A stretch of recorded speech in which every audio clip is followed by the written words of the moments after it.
What? You can just talk while you're zeroing. Exactly. Dang, with just the red dot, that 100-yard target's small. It's far.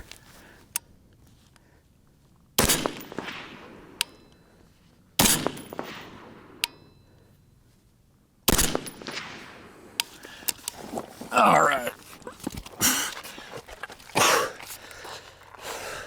So me and Blake, we're just talking about,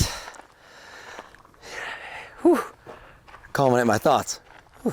Me and Blake were just talking about how you gotta do things that are hard, right? Haha, that could be a funny joke. Of course. But difficult things, like we talked about, going to the gym damn near every morning, coming out here to the range in the sun for 3 hours, we're probably gonna be out here for.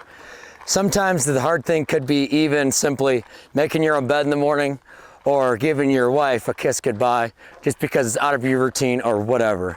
But those things must happen, like we talked about them.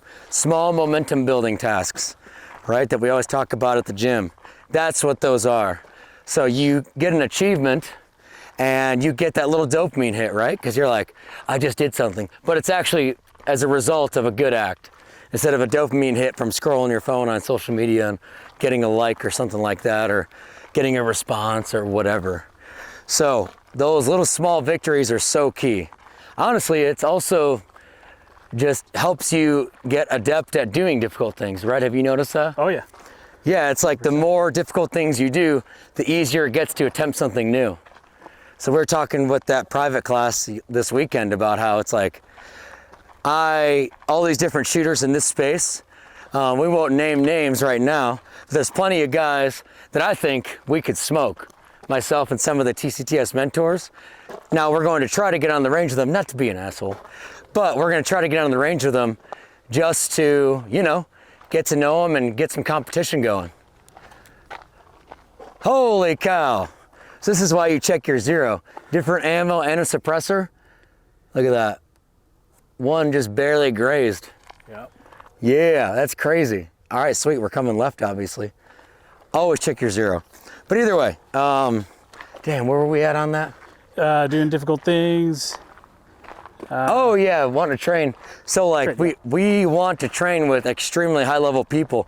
Who knows, they might crush us, but I do so many challenging things all the freaking time where I'm like, yeah, of course I'll go.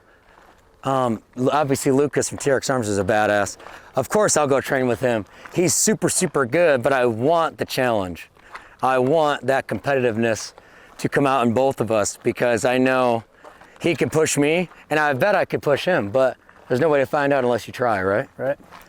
Yeah, a lot of people feel that way about going to the classes too, Like the gym classes? They don't want to go to maybe training with whoever, it doesn't matter, us, somebody else, because they're worried about like the challenge, Yeah. It is challenging. Oh yeah. You go to Mike's gunfighter class and he's got you doing the stress shoot at the end and it's coming because you watch the, the media and all that. It's stressful, right? But we got to put ourselves in those scenarios. You're worried about coming to our course because you're like, oh, they're going to make me run to the target and back. But we need to invite those challenges every day. And you can reap the rewards, like go hang out here all day. Yep.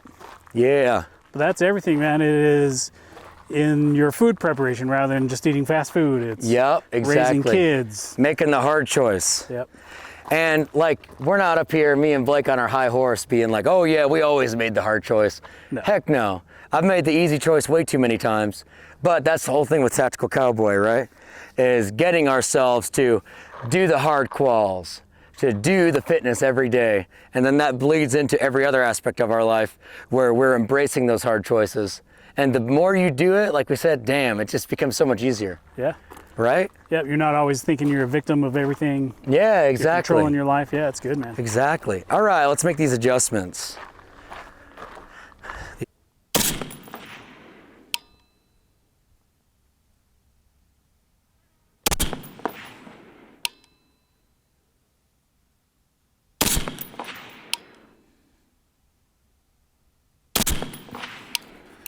Not bad. Whew. Are we doing that thing? Yep. All right, so zero distance. We talk about this all the time in our classes. I prefer nowadays to zero all my rifles at 100 yards. Even that crazy thing that it's like, 2.91 inches above the bore. Why do we do that? Because I've never been in a real life scenario where I know the exact distance of the frickin' target and I'm going to adjust my hold low because of it. That's not gonna happen. What I'm going to do, and probably what you're going to do, is you see what needs to be done. You're going to put your reticle right here, no matter if you're 5 yards away or if you're 150 yards away. You're gonna aim high center mass in that chest where we should, and you're gonna get after it.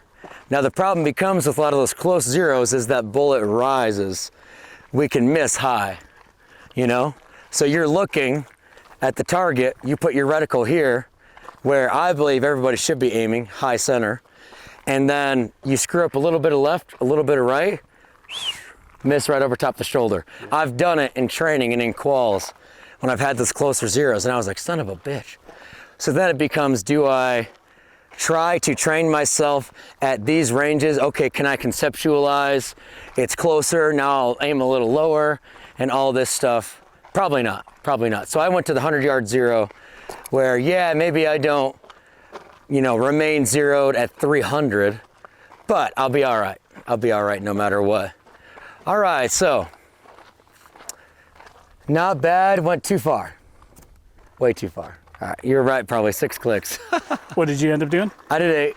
Oh. Yeah, so I think 6 would have been perfect.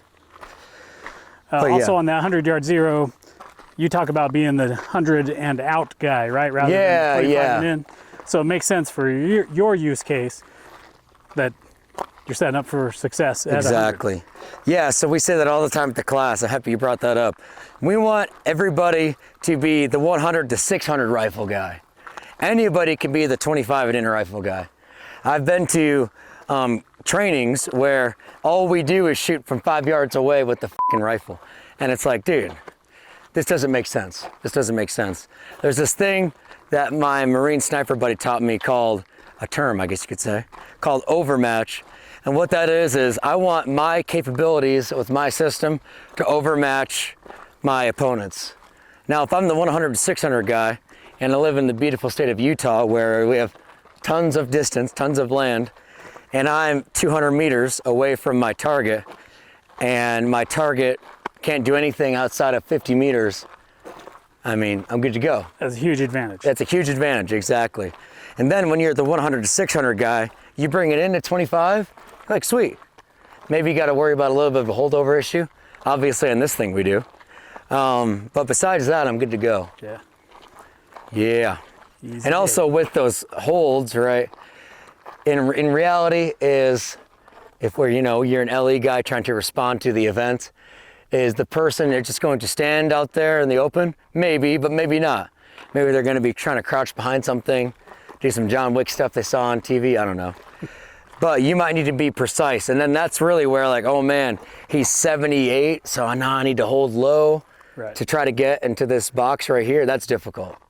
Where with that, I can, 25 out to 200 yards, I can just put my reticle in the face and it's gonna get the job done. Yeah. All right, let's try to unscrew this zero now. Okay.